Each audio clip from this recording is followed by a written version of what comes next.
मेरे प्यारे दोस्तों, आज मैं फिर से एक बार आपके सामने हाजिर हूँ परमेश्वर के वचन को लेकर के।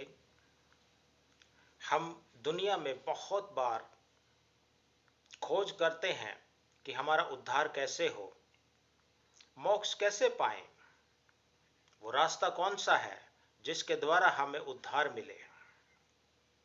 हमारी खोज है, सदियों से हम खोजते आ रहे हैं, परंतु हम आज भरमाए जा चुके हैं। हमें वो रास्ता नहीं मिलता, इसीलिए हम तरह तरह के अपने मन के मुताबिक रास्तों का अनुसरण करते हैं और हम वहां पहुंच जाते हैं जहां हमें पहुंचना नहीं चाहिए। अर्थात हम परमेश्वर से और दूर और दूर और दूर होते चले जाते हैं, जिसके द्वारा हम अपने जीवन में परमेश्वर की आशीष के बदले हम श्राप ही कमाते रहते हैं। हमारे जीवन में बीमारियां घर कर जाती हैं, हमारे जीवन में गरीबी, परेशानी, उथल पुथल। बहुत बार ऐसा होता है कि हम परमेश्वर को कोसने लगते हैं और पता नहीं मरने के बाद हमारा क्या होगा, जब जीते जी हमें आशीष नहीं मिली। तो मैं आज आपके सामने एक बहुत ही महत्वपूर्ण संदेश लेकर के आया हूं।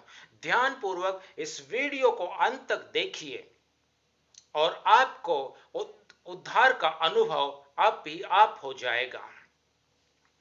मेरे प्रियो, मेरा टॉपिक है आज, हम उद्धार कैसे पा सकते हैं।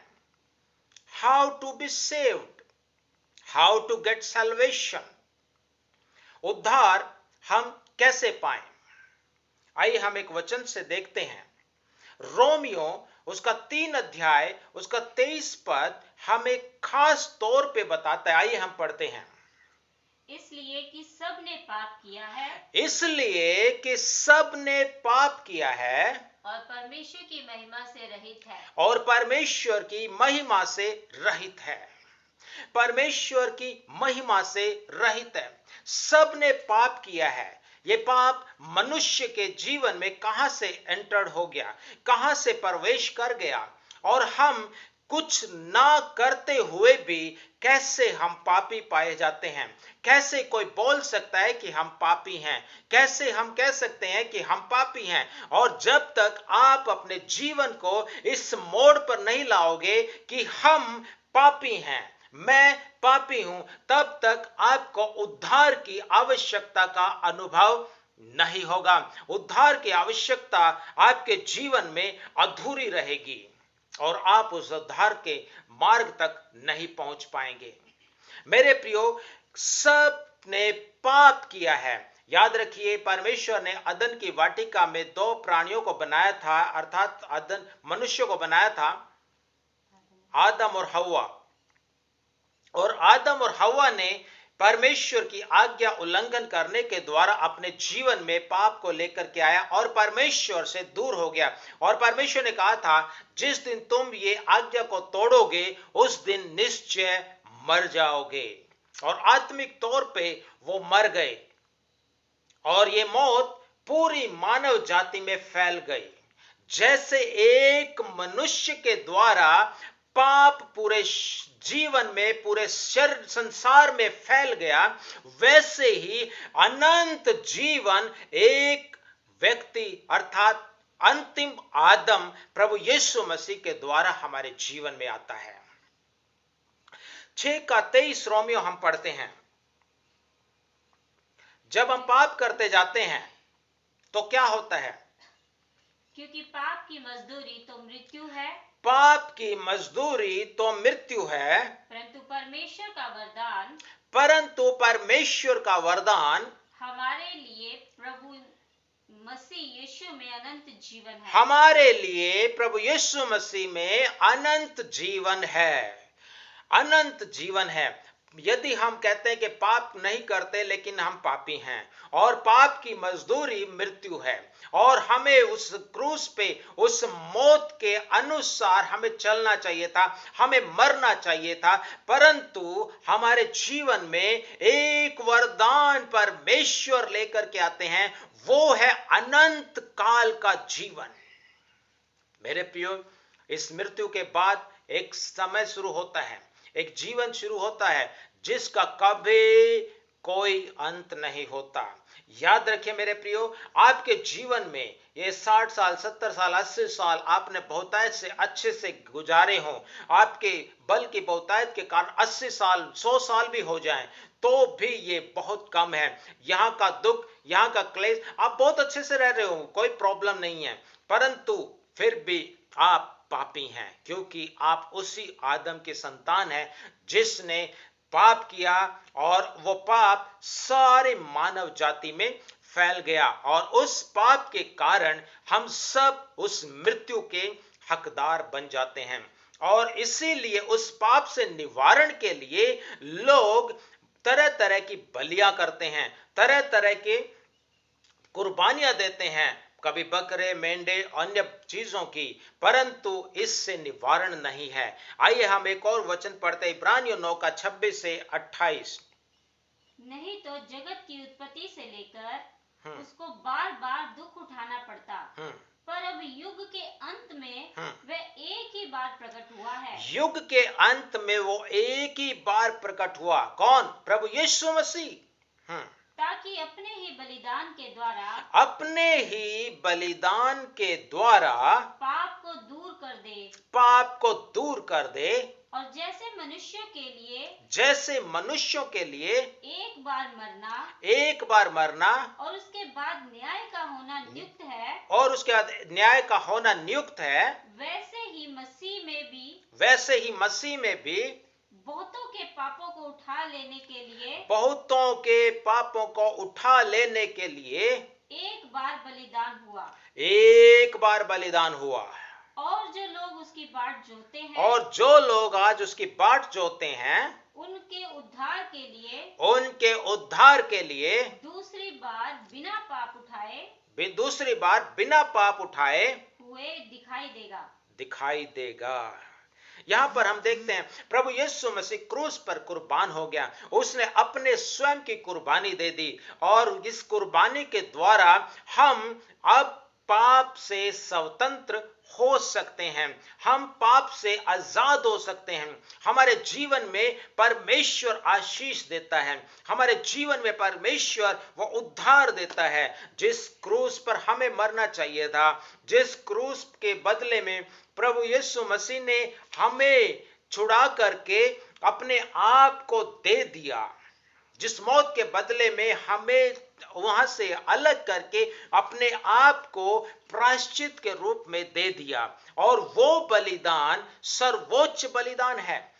वो बलिदान मेंढों, बकरों और अन्य कुर्बानियों से अधिक बलिदान है। आज आपको कुर्बानी देने की जरूरत नहीं है, आज आपको बलिदान देने की जरूरत नहीं है, क्योंकि एक मेमना, परमेश्वर का मेमना सारे जगत के लिए बलिदान हो गया है। इसलिए उसने जो है कहा है कि मैं अपना प्राण अपने आप देता हूं, कोई मुझसे छीन नहीं सकता। यूहन्ना 10 का 10 में लिखा है, यीशु ने कहा कि मैं अपना प्राण स्वयं देता हूं, और वो उसको मुझे कोई भी उससे छीन नहीं सकता है।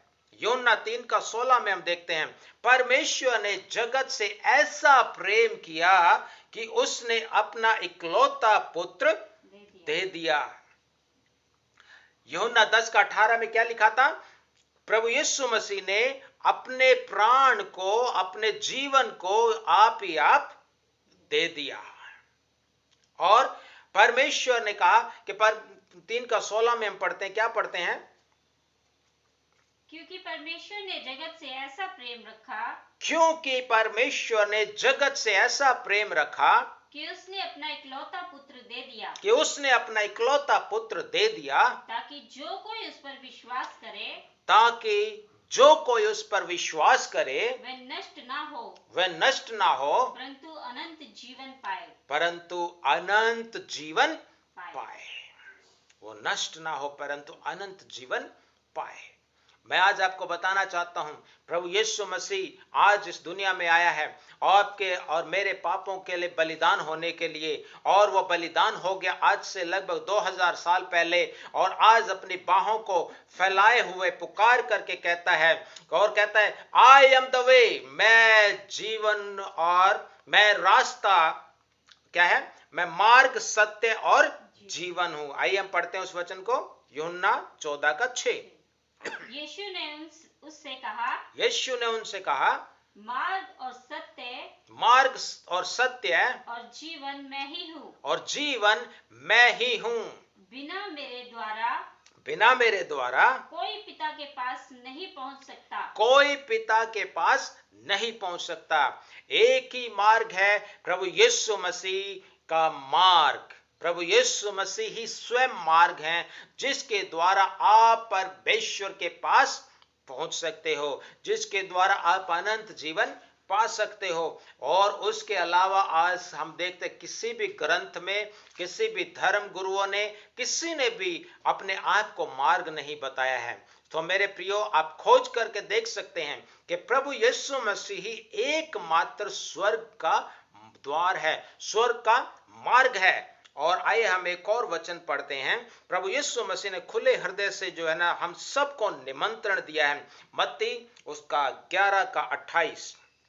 हे सब परिश्रम करने वालों और बोझ से दबे हुए लोगों, हे सब परिश्रम करने वालों और बोझ से दबे हुए लोगों, मेरे पास आओ, मेरे पास आओ, मैं तुम्हें विश्राम दूंगा, मैं तुम्हें विश्राम दूंगा। मेरे पास आओ, मैं तुम्हें विश्राम दूंगा।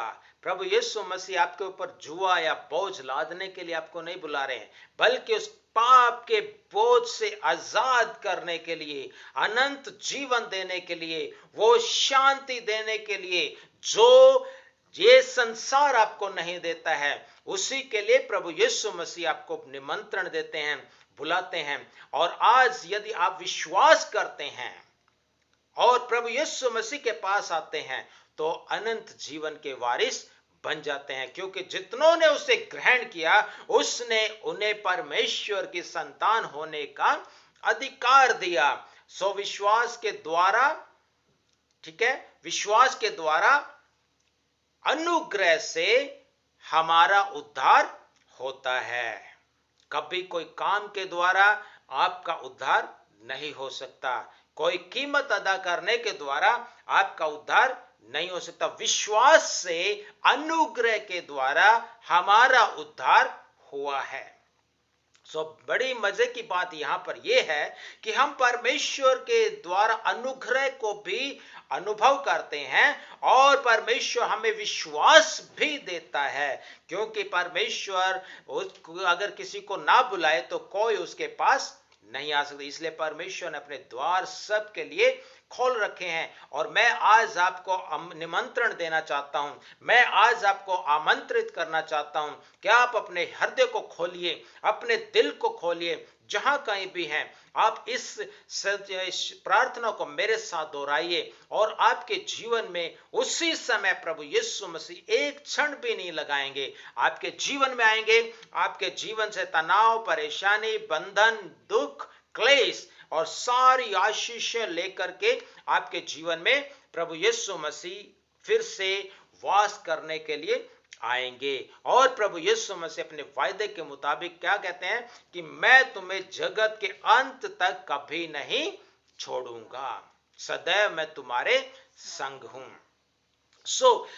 मेरे साथ आप अपने स्थान पे खड़े हो जाइए और मेरे साथ इस छोटी सी प्रार्थना को दोहराइए।